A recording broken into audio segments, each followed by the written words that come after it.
Hello dear students, welcome to गिरा mathematics classes. क्या आप भी 2027 में बोर्ड एग्जाम देने वाले हो क्लास 10 का? तो ये चैनल आपके लिए है और इस पे आपको फ्री ऑफ कॉस्ट सारे सिलेबस का तैयारी बेहतरीन तरीके से कराया जाएगा।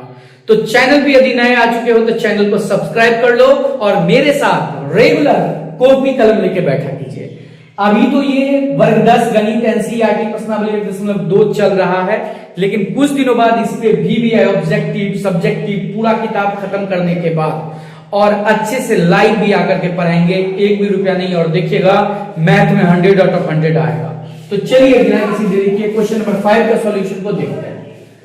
तो क्वेश्चन नंबर 5 कह रहा है कि जांच कीजिए कि क्या किसी प्राकृत संख्या n के लिए संख्या 6n अंक 0 पर समाप्त हो सकती है या नहीं।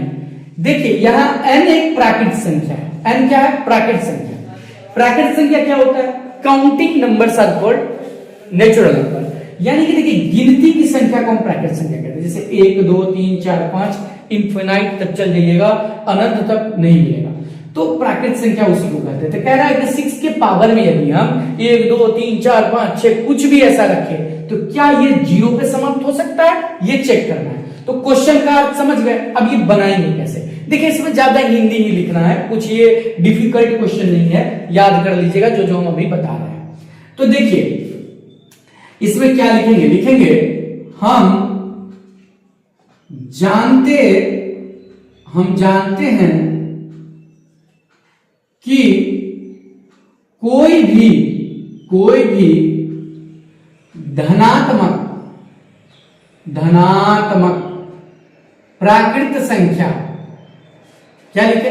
हम जानते हैं कि कोई भी धनात्मक प्राकृत संख्या जो 0 पर यानी कि 0 पर समाप्त होता है, 0 पर समाप्त होता है, या सिर्फ वो भी लिख के छोड़ सकते हैं। हम जानते हैं कि कोई भी धनात्मक प्राकृत जो 0 पर समाप्त हो वह संख्या 5 से विभाज्य या विभाजित होता है। देखिए इसका क्या अर्थ है, क्या लिखे? हम जानते हैं कि कोई भी धनात्मक प्राकृत संख्या जो 0 पर समाप्त हो वह संख्या 5 से विभाज्य होता है। मतलब जिसके भी अंत में 0 होगा ना, वो सब 5 से कटेगा ही कटेगा। 100 बताया हम यहां पे, ठीक है? होता है। फिर यहां कॉमा दीजिएगा, लिखिएगा इसलिए उसके मतलब उस संख्या के उसके अभाज्य गुणनखंड में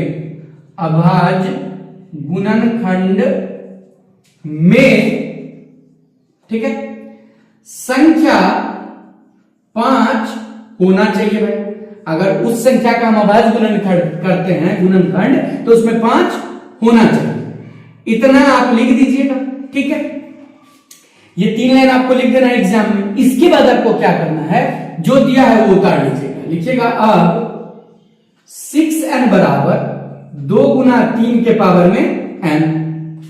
अब आप इसको देख सकते हो क्योंकि 6 को हम लिख सकते 2 गुना 3 अभाज्य गुणनखंड किए, तो अब n जो पावर में है तो 2 के पावर में भी n है तो 2n, और ये n 3 के पावर में भी है तो 3n। इतना लिखने के बाद लिखेंगे यहां 6n के अभाज्य गुणनखंड में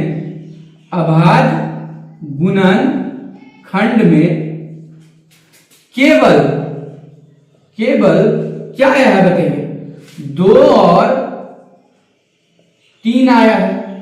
2 और 3 आया है। अब लिखेंगे अंकगणित के आधारभूत या मूलभूत लिख दीजिएगा। आधारभूत प्रमेय से ये गुणनखंड क्या है? अद्वितीय। ये गुणनखंड अद्वितीय, ठीक है? इसलिए 6n के गुणनखंड में संख्या 5 संख्या 5 नहीं आ सकता, बस आ सकता है, इतना लिख दीजिएगा और इसके बाद डायरेक्टली आंसर ही लिखना है, मतलब एक लास्ट वर्ड ही, ये पूरा ही आंसर ही हो गया। अब एक लास्ट बात क्या लिखिएगा, अतः कोई संख्या 6n या अतः संख्या 6n किसी प्राकृत संख्या, बस क्वेश्चन से ही देख के लिख रहे हैं, संख्या 6n किसी प्राकृत संख्या किसके लिए, n के लिए, ठीक है, अंक 0 पर, जो लिखा है वही लिखिए, अंक 0 पर या 0 पर लिख दीजिए, जैसे लिखा है 0 पर समाप्त नहीं हो सकता, समाप्त नहीं हो सकता, क्योंकि इसके आबादी गुणनखंड में 5 नहीं आया है, नहीं हो सकता। और यहीं पे क्या कर दीजिएगा आंसर।